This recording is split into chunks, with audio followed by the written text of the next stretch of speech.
lost? Just spooked. The Kentucky stream has always scared me. Are you scared of your brother? My brother? Did your brother used to hold your hand to help you cross the street? Yeah, West Broad Street, but how did you? Mezin dul. What? It's Penobscot saying, like a short prayer. It means all my relations. This is golden. As a writer, tell me about your people, all your relations. We're all joined, all connected to every other thing in nature. The fish, the birds, the trees, even the rocks and hills and streams.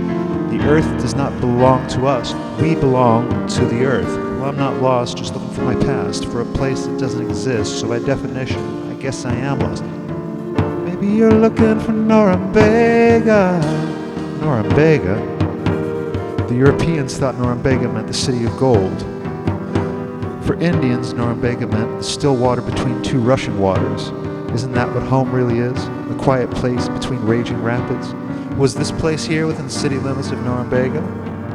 You can't find Norumbega on Google Maps. It's more of a state of mind than a geopolitical state. But it's right here. This is where the Wabanaki live and were born. The Dawn Landers, the people of the first light. There used to be in these lands a confederation of many tribes, a civilized alliance of native peoples from Quebec to Bahaba, from New Brunswick to Massachusetts. This political alliance was called Mawushan, which means walk together. The powerful chief of Mawushan in the Nine Rivers was called Bashaba, and he lived right here. This village they called Kedusket, and now you call it Bangor.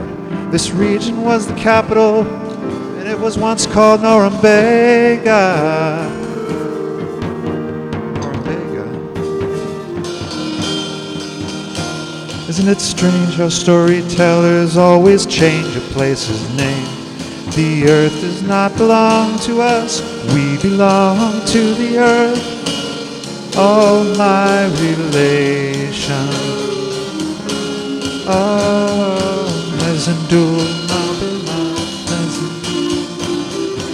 Mezin dul, Mezin dul,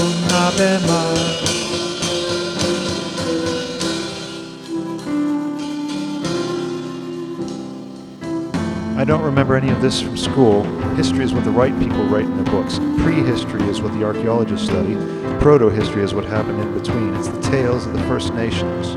Stories the Indians have told and retold for thousands of years in the tongues of the great old ones. Penobscot means rocky descending ledges. Kentucky means place of eels, shadowy snake-like creatures. Where the Penobscot meets the Kentucky, you call Bangor. Or Derry, depending on your grasp of reality. So the Confederacy was called Mawushan. That's right. In the region, they once called Norumbega. Norumbega. The contact period was a time of deep disturbance and destruction. You mean contact with the white Europeans? The Europeans only came 500 years ago, and the Wabanaki just barely survived that. But the first contact period here in Norumbega came at the beginning, 10,000 years ago, after the Ice Age, when the glaciers retreated and the Paleo-Indian people spread out along the new tundra. It was already here waiting for them. It knew they would come one day. The people of the sunrise learned to coexist with the spirits that lived in the new woodlands along the Penobscot River, both good and evil spirits. Many Native American people called North America Turtle Island. In the beginning, there was only sky and water. High above Sky Woman sat dreaming, and dreams represent possibilities. One day, she fell into the dark waters below, but she was rescued by a giant turtle. A muskrat brought up some earth from the ocean floor, and Sky Woman rubbed it on the turtle's back. And she walked around on the dirt. The new land grew beneath her feet until it became a great continent. The great turtle saved her from an ocean tomb, and the evil spirits that lived in there. Her dreams became the light that spread across this land we once called Norumbega. Norumbega. Isn't it strange how people call this place by many different names? The earth does not belong to us, we belong to the earth. All my relation. Oh, Mezin dul, Mezin dul, Mezin dul. Then in the 1500s, sailors told stories of a beautiful city called Norumbega, half mile long with streets wider than any in London, where native people wore gold and pearl hoops on their arms and shining body armor, and they lived in round houses held up by pillars of crystal and silver. Strange creatures lived there, red sheep and fire dragons. The first maps of Norumbega show horrible sea monsters in the water. Local legend told that people who lived at the mouth of the Penobscot would be granted with whatever they desired. But the intrepid explorers misheard the legend. When they came looking for the El Dorado of the Northeast, they found only the empty remains of an old settlement. There was no gold. The banks were barren, abandoned by even the animals. They had heard the legend wrong. This was no quiet place between rushing waters. The old ones really called this the place where death waits, or the place where it sleeps. The real legend they told was this: if you live here, you'll be happy, but you won't remember the truth about Norumbega.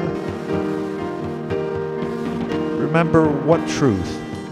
See, in the 1600s, the first Indian War came to New England, and when the great Indian leader, who met a comet, was killed, the white people dismembered him and hung his body parts from a tree. They sold his wife and little boy as slaves. They stuck his head on a pike for 25 years. In the 1700s, Indians fought on both sides as New France and New England expanded into Indian lands. Here in Maine, the English governor declared 40 pounds for the scalp of every male Penobscot Indian, 20 pounds for the scalp of every female Penobscot Indian, or each male Penobscot Indian under the age of 12 that shall be killed in Norumbega.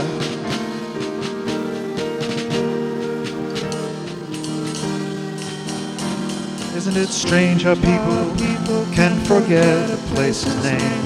The earth does not belong to us, we belong to the earth. All my relations, all my relations. Mezin dul, Mezin dul, Mezin dul, Mezin dul, Mezin dul, Mezin dul, Mezin dul,